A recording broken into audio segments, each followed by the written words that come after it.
一杯热酒问长空，山河万里笑谈中，恩怨情仇皆消融。心归何处谁是同？寒暑经年几风光，金戈铁马笑长空。只愿此生化作风，吹散人间万古痛。此北京苍穹，今孤勇，今离人，今归舟。就算有3000个日月春秋，够不够饮尽这杯太平酒？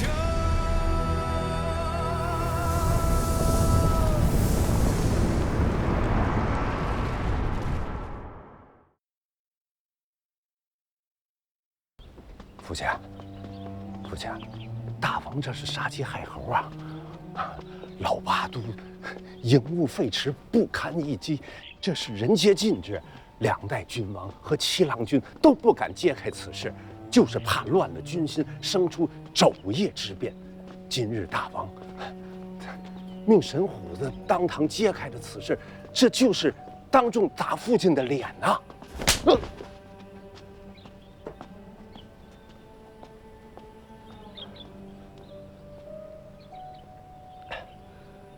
他打我干嘛呀？小老虎，小老虎，哇！你就那么当众打那老头子脸，不会把他逼急了，再来个连夜逼宫啊？他掌管兵事这许多年，对那些军中情弊，他心里比谁都清楚。只是他自家毕竟出身老八都国，里面的官变将佐几代以姻亲相结啊，要么是当年同袍的后人，要么是昔日部下的子侄，啊，还有很多人的祖辈当年在军中是他的上官将佐，那碍于情面，他不方便做这个恶人。那我替他做这个恶人，那老头子还有什么不甘心呢？哎，抱抱，抱抱抱抱抱抱啊，抱抱抱抱抱抱抱抱抱抱啊！不哭不哭不哭，哎，不哭不哭不哭。我去当了！你那几个兄长做大王的样子，我可都是见过的，都是下面的臣子做恶人，这好人是让大王来做的，怎么如今到了你这儿，这大王反过来替下面的臣子去做恶人？哎呀，我也便是说说而已。这老头子辈分太高了，位分又尊贵，也便是在他面前，我才替他做一回这恶人。那真到做事的时候，哪轮到我这个大王自家去做恶人嘛？是不是？啊，不做恶人，谁是恶人啊？不做恶人啊？不做恶人。谁是恶人啊？啊？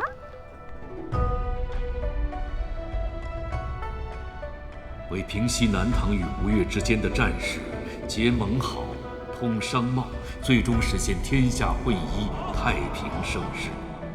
郭威派出中书侍郎同中书门下平章事判三司李谷为巡访大使，又使以开封府推官王溥、殿前东西班行首赵匡胤为巡访副使的使团，出使南唐吴越。此番出使，还隐含探查南唐吴越国力之虚实，以图日后削藩的身影。好，风流遥遥无定枝，阳台云雨梦中归。他年蓬岛阴沉绝，留取尊前旧武艺。好，妙啊！此诗音韵入神，无谱无痕。相公近来所作，此时为最佳呀！好好，绝对周使，可有佳作相贺啊？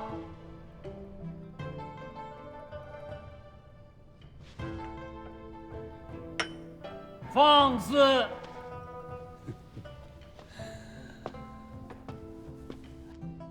为人相公和王师仪皆是汴梁重臣，何在乎这区区诗文小道啊？尔等这是难为人了。今夕拜新月，沉沉尽蜀中。玉绳书间彩，今长竟无风。结患知身老，时平见岁功。因看北驰名，蓝尽坠微红。好，见笑了，好事之兄。哎呀，你们呐，真是。晚妆出了明积雪，春殿平娥鱼贯列。凤箫吹断水云闲，重按霓裳歌遍彻。临风谁更飘香榭？醉拍栏杆情未切。归时休放烛花红，待踏马蹄清夜月。臣等恭迎郑王殿下。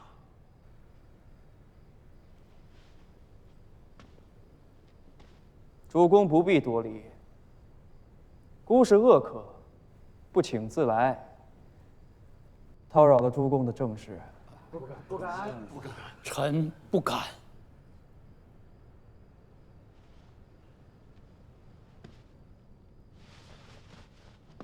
故昔年也曾随徐内汉游历汴梁，中原风物何落人才，令孤叹为观止。尊使远来，却不知我江南人物景色，可堪一观否？富贵已极。今夜之繁华盛景，翌日或成乱野荒墟，君何人也？大王，何出此言呢？不欲生灵涂炭耳。此亦天子欲也。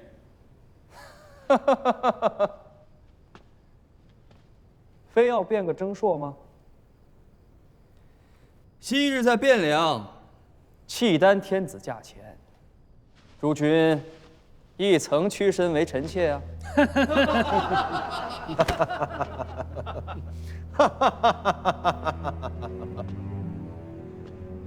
大王说的是，顾儿在衡州，李谷亲手杀了守卫武库的契丹官佐，救出了冯令公，使北地州郡重归汉统，雪了此耻。大王，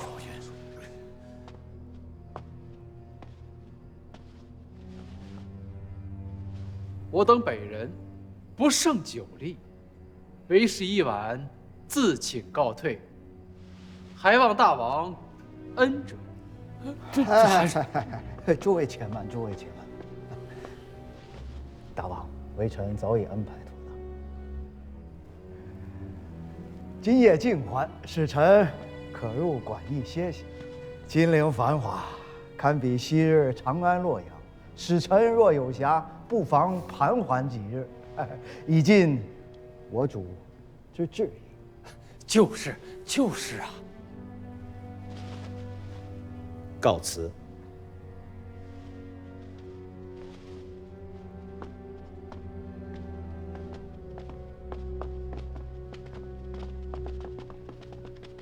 徐内汉，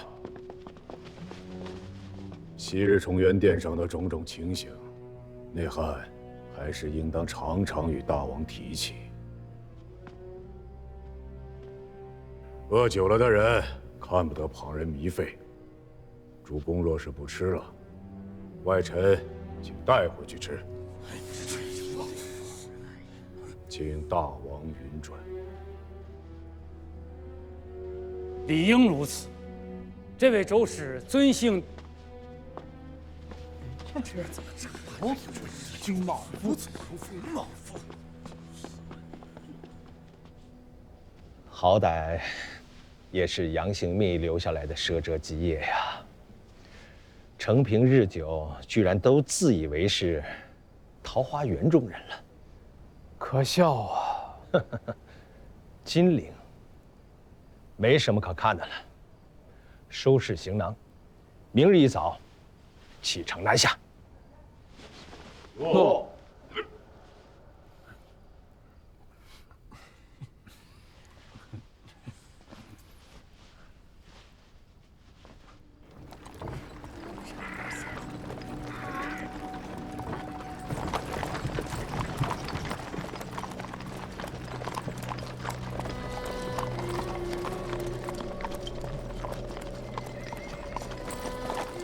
董巡在，他带来的酒食就布在此地。诺。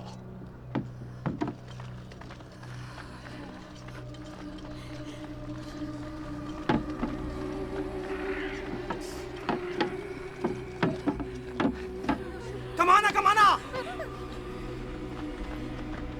大人，没有惊扰到你吧？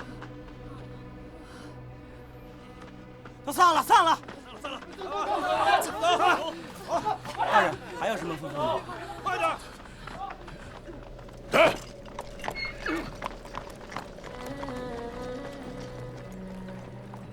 庙堂之上，歌舞升平，雕梁画栋；江湖之间，虚礼横行，机缥遍野。真是应了杜工部所言啊！朱门酒肉臭，路有冻死骨。所有人都排好队，谁都不许越次。行人只记录名姓、年岁、祖籍。车马和货物需缴纳赋，10税1。纳了赋的，到棚子里去取评级，上面有中吴镇的符印，拿着到博弈物去抵税，无需再缴2次税了。我等是朝廷使团，奉诏出使吴越。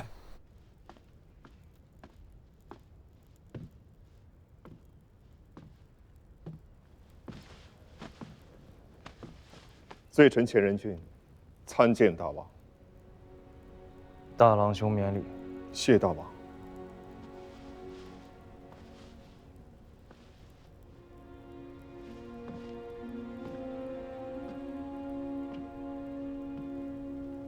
像不像幕后儿官？臣不敢。真娘给小弟念过一首西府民谣：渔丈子坐朝堂，虾蟹锱铢入余行。臣还听过后一句：10税1，天朗朗，辅君周见一般忙。那都是虎子先生在台州时定的策，算不得小弟的功劳。臣不敢贪天之功。大王何必谦虚？王道谈谈，王道平平。得贤人而用之，得良策而行之，这才是堂皇正大的王者之道。大王的威仪，或许不在服装典仪之上，却在梨树的心里。这是集市，这分明是一座城啊！如何呀？阔约3、4里，这城咱们走了半个时辰，还没走出去。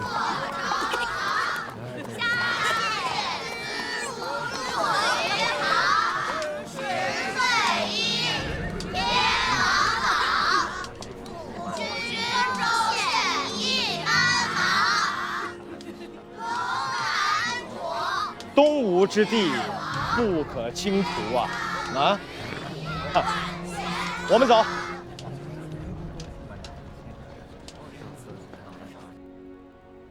早些年和大郎兄在皮夫子门下读周礼，河山之谷，在德而不在险。可真当坐上那个榻子之后，才明白，在德倒是不假，可若是无险可守，这德也未必能持久。大郎兄的案子是六哥受了小人蒙蔽，屈枉了长兄，故替六哥向大郎兄赔罪了。臣不敢。此番召大郎兄入宫，是想借着兄长旧日资望，重整内衙诸军。现在宗室之内，若论及最懂兵的，确实是大王自己。不过是跟着南征了一遭，替六哥打理粮秣辎重，故欲复大郎兄内衙兵马都统军使之职，提调内外兵马，总理裁判各督编制事宜。大王有教，臣不敢辞。不过，臣想向大王要一个人。如玉公，可以暂时把如玉公借给大郎兄。谢大王。不过，要等他先忙完眼前的事。啊，朝廷使团到杭州了，故身边眼下还离不得如玉公这个元帅府判官。诺。为广顺3年，岁次癸丑10月甲午朔，念6日己未。皇帝若曰：朕诚有汉之乱政，承统于丧离，尊圣道于王化，谨行缓复，以吴越居右，宣抚东南，代有得焉。兹尔天下兵马元帅，领镇东、镇海两军节度使，杭州、越州大都督，上柱国、吴越国前弘处，开国成家者60年，奉天朝之师律，勤修贡事，册尔为吴越国王，天下兵马都元帅，拜太尉、尚书令。食邑3万户，食封1800户，福禄无穷，以绝百世，敬之哉！吾替朕命。臣钱弘处奉诏谢恩。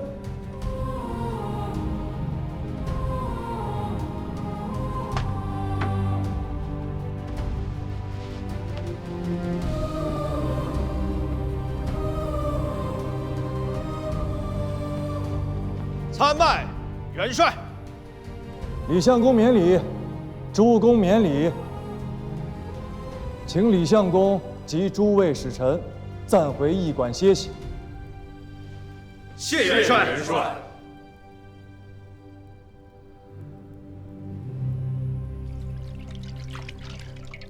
如何啊？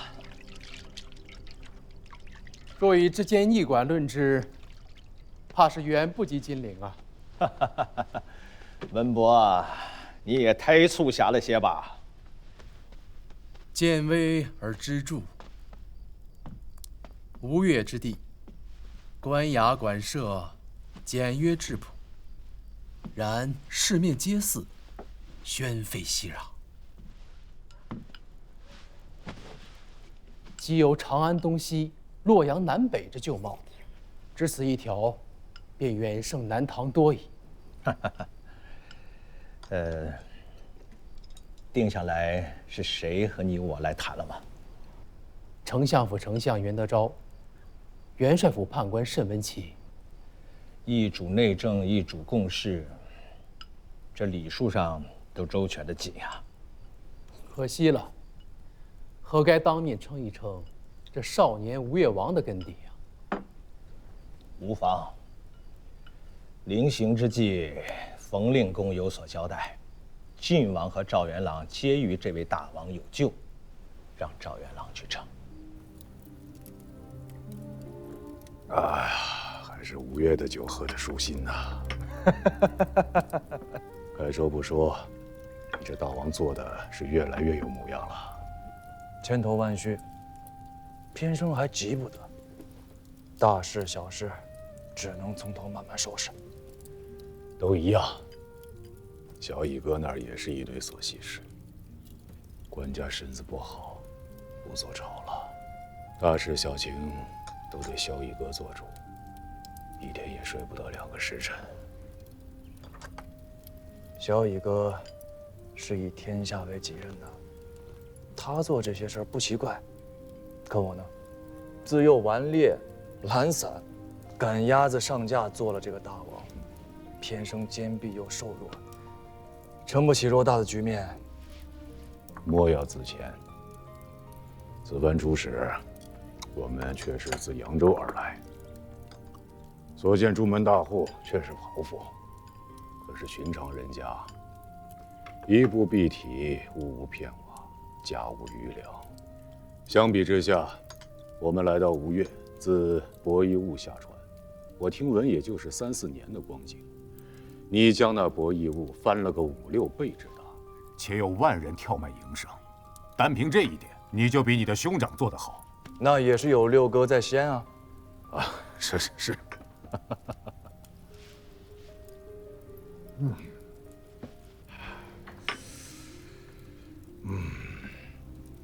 其实也没那么好，库府钱粮也没多出多少，民间钱帛往来、商事贸易多了许多，这倒是真的。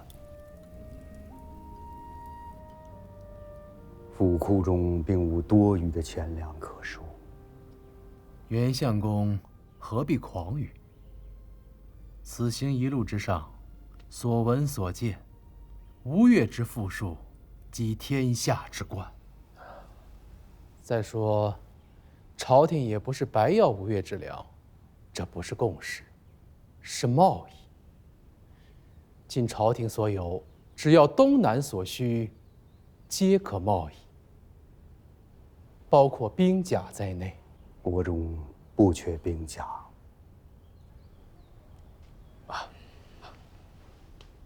李相公，王师仪，袁相公所言俱是实情。实不相瞒，国中正在裁军。裁军？袁老兄，此番官家和小乙哥遣李相公出使东南，究竟所为何来？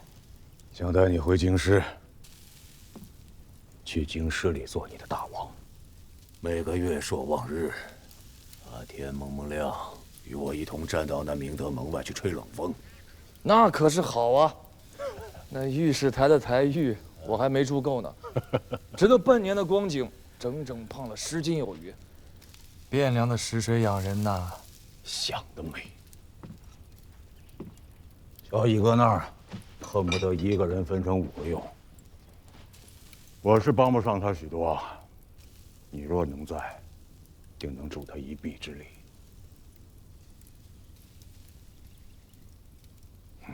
算了，不痴人说梦了。此番出使，实则是为了南梁北输的事情，也顺便看看吴越国是否可图吧。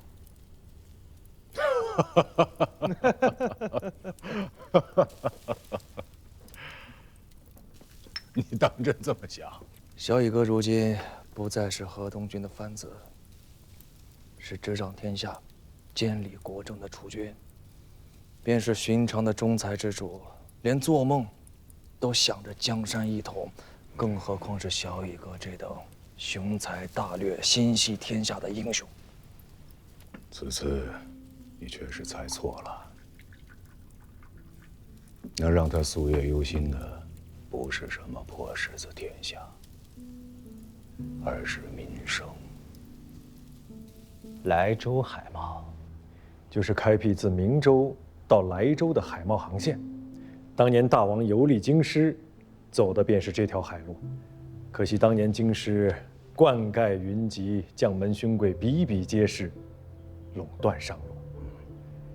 再加上又有地方上的藩镇林立，货物从明州到莱州容易，从莱州到京师，却要历经重重关卡，忍受几十层的盘剥。只要陆路和海路都通了，南粮北输，便不是妄想。吴越国中，春秋2岁，能输送多少粮食北上？袁相公没有打诳语，国中府库并没有多余的存粮，多余的粮食都在民间。如玉的意思是说，只要开了莱州海贸，民间商贾自家便会把粮食从明州走海路运往京师。做不到。方才下官说了，要使这条商路通起来，朝廷需先做到一件事。对，免税。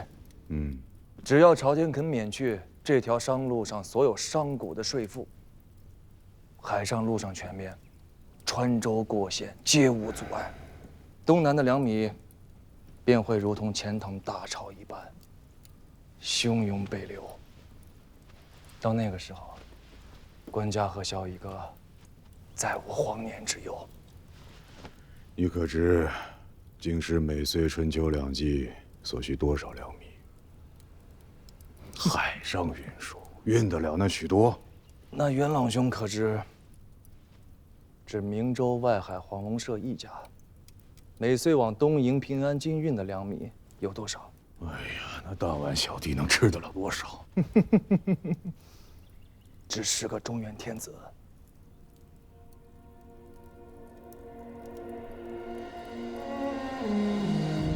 万世之租，提来就矣。用度所出，为皇削除。征算之条，当从宽减。为国之计，实足是先。自今，株洲府跳卖商贾凡输往京师之米谷卖的，有户部开具牒诏，各州县博弈物进行捐免其赋。此6条自广顺4年正月起施行。请大王奏准。用席。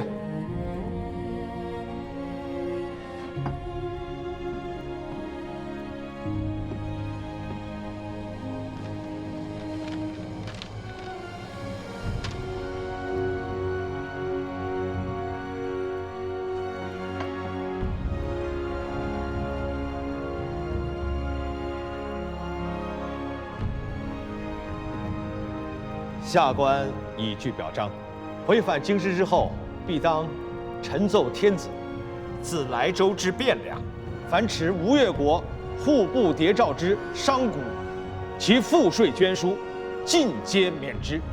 若有各州县官吏阻挠牵绊，横加勒索，朝廷当不令极刑，以诛之。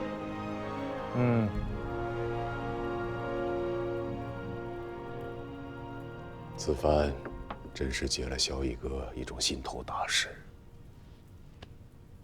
那另一件心头大事，萧逸哥当真只字未提吗？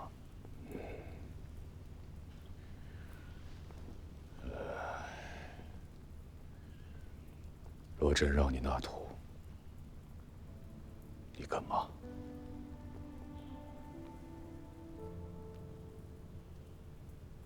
我倒是想过，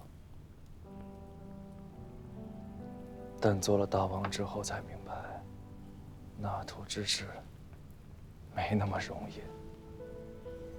因为中间还隔着一个南唐。抛开别的先不说，只一点，这不是自家的东西，我自家说了不算。前世不是吴越之主，是吴越之共主罢了。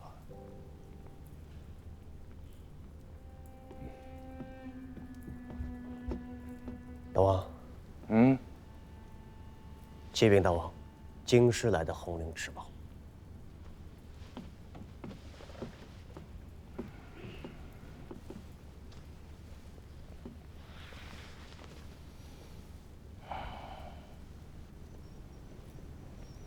出什么事了？天子圣公不悦，怕是要大刑了。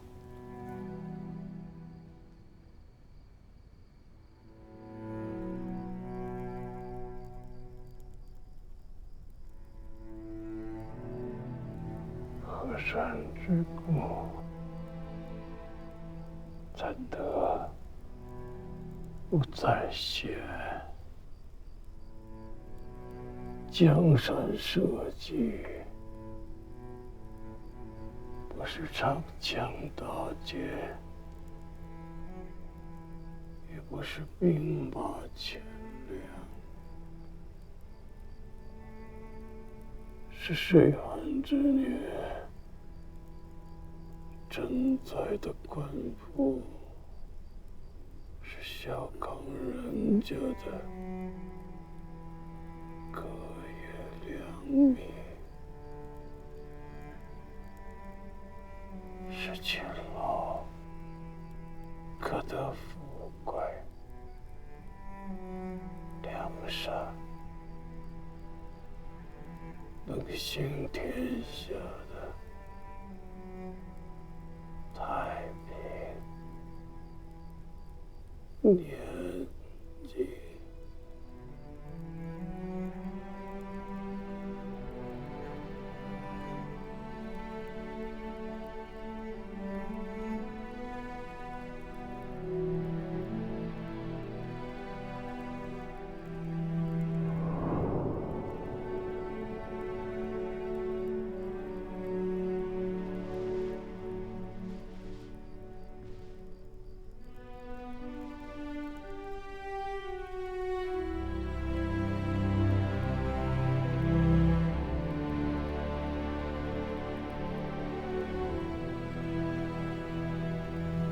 阿爹，好好歇息。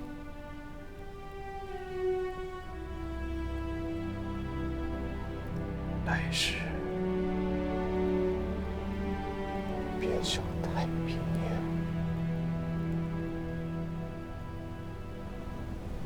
晋王戎天中瑞哲，神授鹰旗，自列王藩，为政倾肃，授以神器，实为长君，可于就前继皇帝位，以中书令齐国公冯道抽山陵使，加守太师，领所务从简肃，应援山陵义利人将，并须何故，不计近远，不得差配百姓。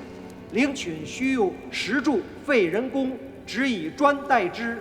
用瓦官纸衣入陵之时，召进税户30家为陵户，下士前揭开瓦官，便是过陵内，切不得伤他人命。更赖将相协力，中外同心，共扶乃君，永光批作，主者施行。瓦片为官，麻纸为衣。堂堂一朝开国天子，丧衣简薄如此，实在是历朝所罕见。朝廷没钱。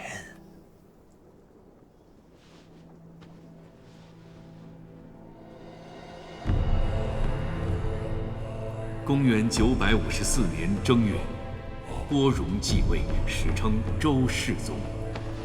北汉世祖刘崇闻讯，断定周天子心烈，无力征战，于是遣使通好契丹，自称直皇帝，且契丹大军合攻后周。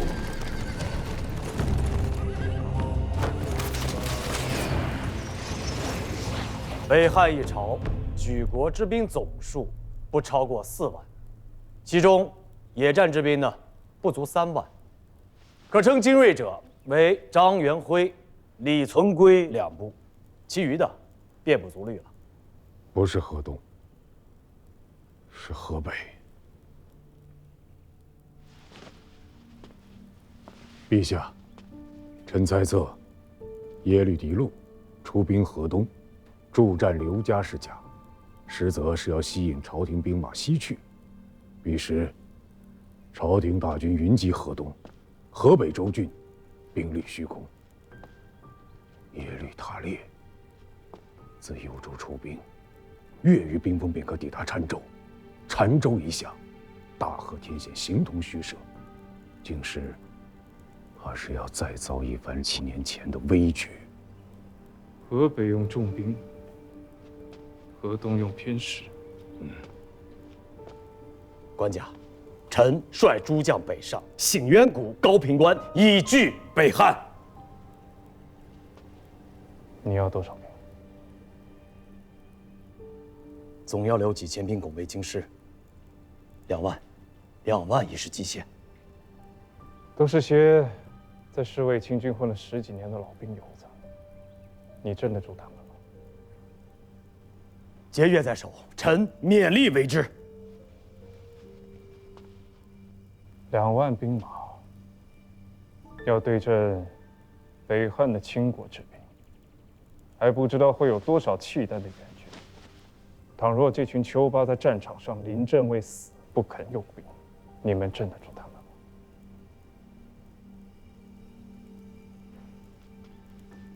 被侍卫清军2万，随驾河东。陛下，陛下。 朕亲自去会这个刘崇。陛下，河东之事，北方罪而小国，地不过10州，户不过3万。陛下遣一大将，发兵伐之足矣，何劳陛下御驾亲征？令公，刘家老贼此时兴兵。 摆明了是欺人年轻，以为父皇宴驾，新帝不懂割毛，不敢应战。纵使朕能忍，只怕大兴皇帝陛下亦不能忍。陛下舍却民生庶政，一意以身犯险，恐怕反倒有负大兴皇帝托付之重任。令公。 朕绝非轻敌，朕只是不想躲在这汴梁城中，为刘家老贼所笑。想守住大周朝的基业，朕必须向天下臣民证明，朕非但有这个资格，同样也有这个能力。只有这样，那些暗流涌动的异心异志，才能消弭于无形，社稷百姓才会少经些刀兵之苦。陛下的心是好的，然则。 陛下少经战争，与先帝不同，兵凶战危，容不得半点疏失。陛下自家能冒得了这个险，而朝廷却冒不了这个险。老臣昏聩，蒙大行皇帝以陛下相托付。若老臣坐视陛下自导险地而不行正谏， 日后，老臣实无脸面见大行皇帝于九泉之下。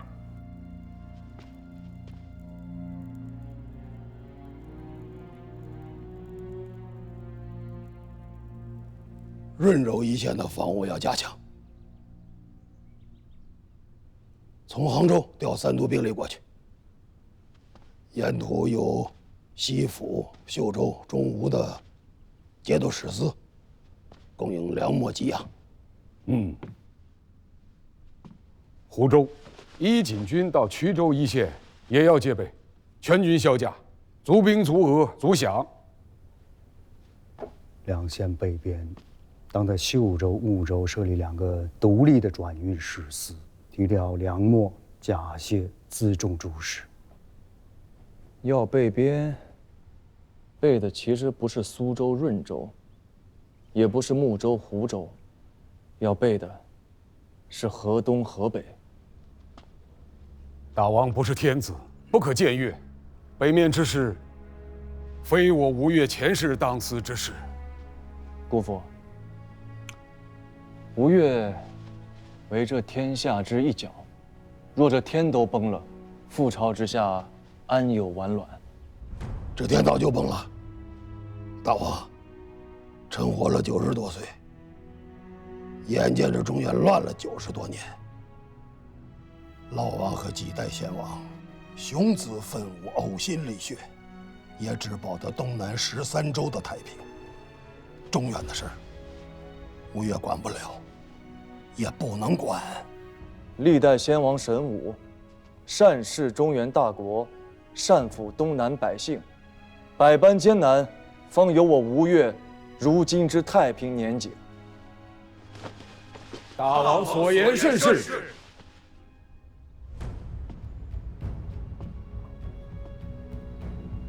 胡令公，姑父，若此番契丹联合北汉刘家和南唐李家，南北合击中原，一旦当今天子再如当年晋主那般兵败如山倒，那么中原州郡变成了契丹的墓园猎场了。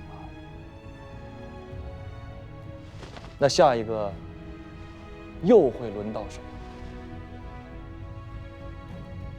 孤有自知之明，吴越小国寡民，便不给朝廷和天子添乱了。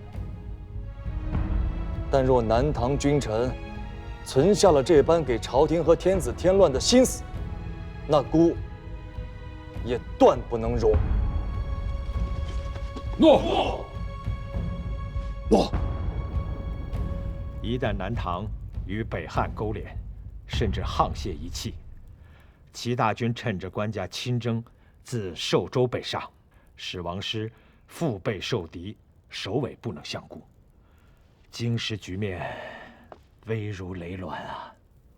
但若留下一支兵马南下备边，急切之间，北征的兵力却又不够了。不必留下兵马备边。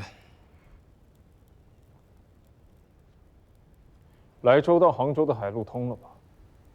已经通了，南北商贾货物往来不过旬月，极为便利。给杭州发一封国信，请大元帅提兵北上，经略长江，看住南唐兵马。就一句话，有吴地在，绝不会让南边的一兵一所越过淮河以北。